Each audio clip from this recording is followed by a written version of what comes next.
আল্লাহ তাআলা যখন মানুষের সৃষ্টির কথা ঘোষণা করেছিলেন, তখন ইবলিসের অন্তরে এক ধরনের অহংকার ও শ্রেষ্ঠত্বের ভাব লুকিয়েছিল। হজরত সাইদ ইবনে জুবায়ের, মুজাহিদ, সুদ্দি, জিহাক, শাওরি এবং ইবনে জারির এর মতো বিখ্যাত মুফাসসিরদের মতে, আল কুরআনে বর্ণিত গোপন বিষয় বলতে ইবলিসের অন্তরের সেই লুকিয়ে থাকা অহংকার ও অবাধ্যতাকেই বোঝানো হয়েছে। অন্যদিকে আবুল আলিয়া, রবি, হাসান ও কাতাদা বলেন, আল্লাহ যখন ফেরেশতাদের উদ্দেশ্য করে বলেছিলেন, অর্থাৎ তোমরা যা প্রকাশ করো এবং যা গোপন রাখো তা আমি জানি, তখন এর দ্বারা ফেরেশতাদের মনের একটি ধারণাকে বোঝানো হয়েছিল।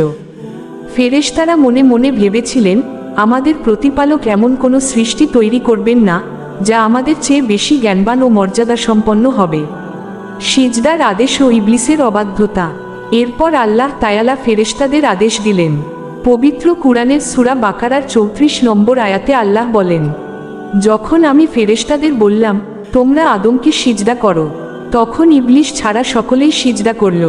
সে আল্লাহর আদেশ অমান্য করল এবং অহংকার করল।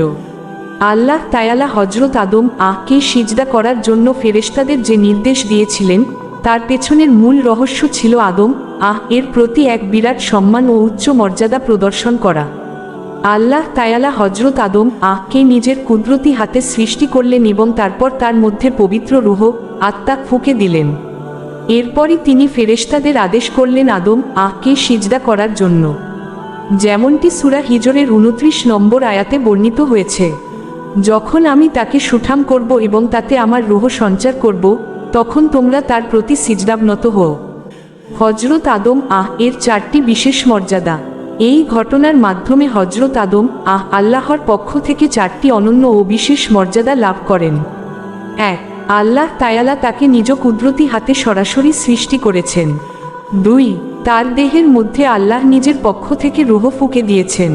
3. তাকে সম্মান জানানোর জন্য সমস্ত ফেরেশতাদের সিজদা করার নির্দেশ দিয়েছেন। 4. তাকে সৃষ্টির সবকিছুর নাম ও বিশেষ জ্ঞান শিক্ষা দিয়েছেন। এই অসামান্য মর্যাদার কারণেই পরবর্তীকালে ঊর্ধ্বজগতে মিরাজের রাতে বা রূহের জগতে যখন হযরত মুসা এবং হযরত আদম এর মধ্যে সাক্ষাৎ হয়েছিল, তখন হযরত মুসা অত্যন্ত শ্রদ্ধার সাথে বলেছিলেন, আপনি সমগ্র মানবজাতির পিতা। আল্লাহ পাক আপনাকে নিজের কুদরতি হাতে সৃষ্টি করেছেন, আপনার মধ্যে তার রূহ সঞ্চার করেছেন, ফেরেশতাদের দিয়ে আপনাকে সিজদা করিয়েছেন এবং আপনাকে সকল বস্তুর জ্ঞান দান করেছেন।